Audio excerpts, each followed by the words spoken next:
So today let us complete this module. Afterwards I'll provide these notes in the description, and as there is less time, I don't know whether I'll be able to cover everything or not. I'll provide the previous links which I have posted on this module, that is EPC.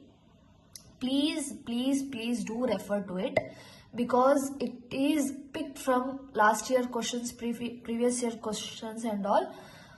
So I think it will play a very important role, and yes, it is very important not only to pass, also to score good. I will provide those links in description. Please do refer to it. Even problems are there along with theory, so do not neglect this subject, guys. Please, it is very important. Once if you failed in this, then it is very difficult to pass again. So please concentrate on this subject. It is very much important. It is the basics for your branch also. So yeah, without wasting time, let us start today's topic, that is small signal operation. Now let us understand what is small signal operation means. Small signal operation refers to the behavior of a transistor when a small AC signal is applied at the base along with the DC bias. So the transistor is already biased, okay, at the fixed Q point using DC voltages at the fixed Q point. So the AC signal causes the operating point to move slightly around the Q point. So what happens when an AC signal is applied to the base? So when an AC signal is applied to the base, then an AC voltage appears across the base emitter junction. Because of this, it causes a small variation in base current, and these variations produce large variation in collector, emitter and currents. So this is the basic idea of amplification. Now look at the graph shown. The curve represents the base emitter characteristics of the transistor. The Q point lies on this curve. So the AC signal moves the operating point above and below the Q point. I hope you understood this. Next, what happens in positive half cycle? So when input voltage increases to its peak, the base emitter voltage also increases. Okay, so for this, instantaneous operating point moves from Q to the upper point, and emitter and collector current increases.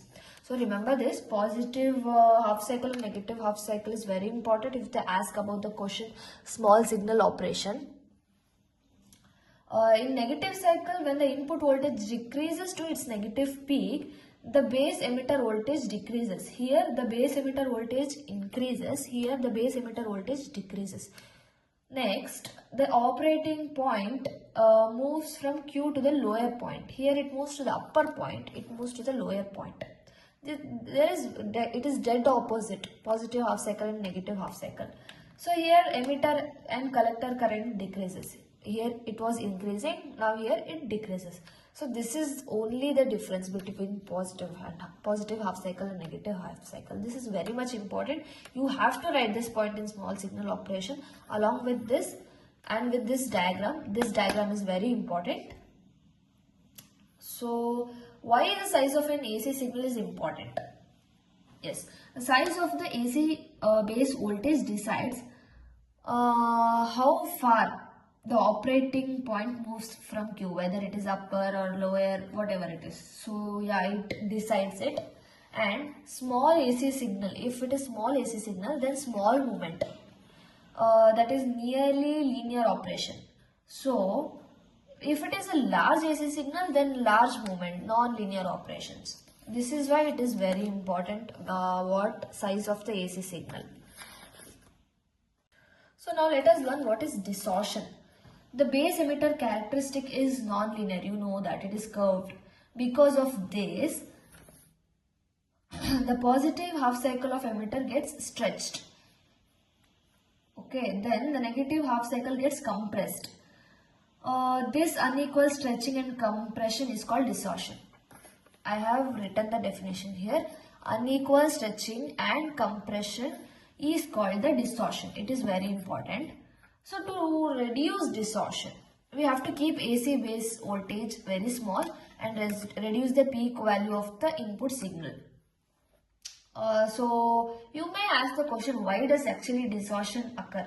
It occurs because the emitter current is not perfect replica of the base voltage.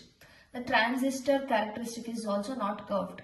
It is curved, not straight. So distortion occurs.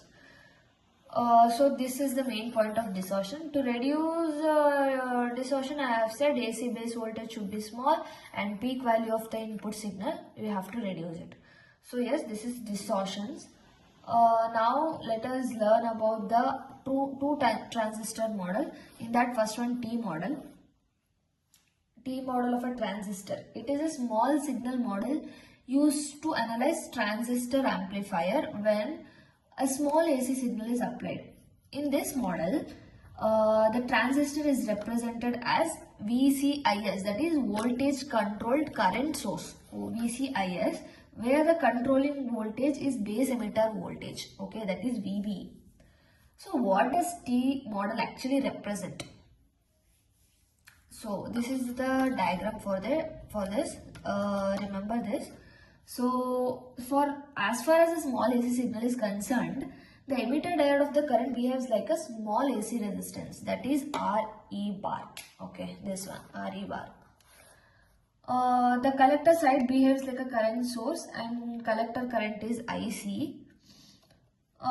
So the resistance, that is RE bar, is the small signal emitter resistance. It represents the emitter current changes with a small change in VB. So for a transistor, remember this formula, that is RE dash is approximately equal to 25 mV by IE. This formula is very much important. Many questions, problems have been arised with this formula also. Please do note this formula, very important guys. It is definitely, maybe 99% chances are there to ask the problem based on this. Remember this diagram also, it is very much important. If they ask about T model, write this much. Next one is a pi model. Remember this diagram as well. It represents in the pi shape. It is another small signal model of a transistor. It represents an input resistance R pi. Okay. Then independent current source at the collector. So which should we use? T model or pi model is the question. So usually if emitter resistance is present, then T model is preferred. But if emitter resistance is absent and it is always base focused analysis, means pi model is preferred. So both models are equivalent and give the same final results. So both are also important. Do learn about this pi model also. In the notes I will provide in the description. I will give the complete circuit diagram also. Please do learn it. Follow this channel, support us, like and share it to your friends also if it helps you even little bit. Again I'm repeating, please, I will provide previous year questions link in my in the description. I want you to see those both videos. It will really help you a lot guys. I want all of you to pass. Thank you very much.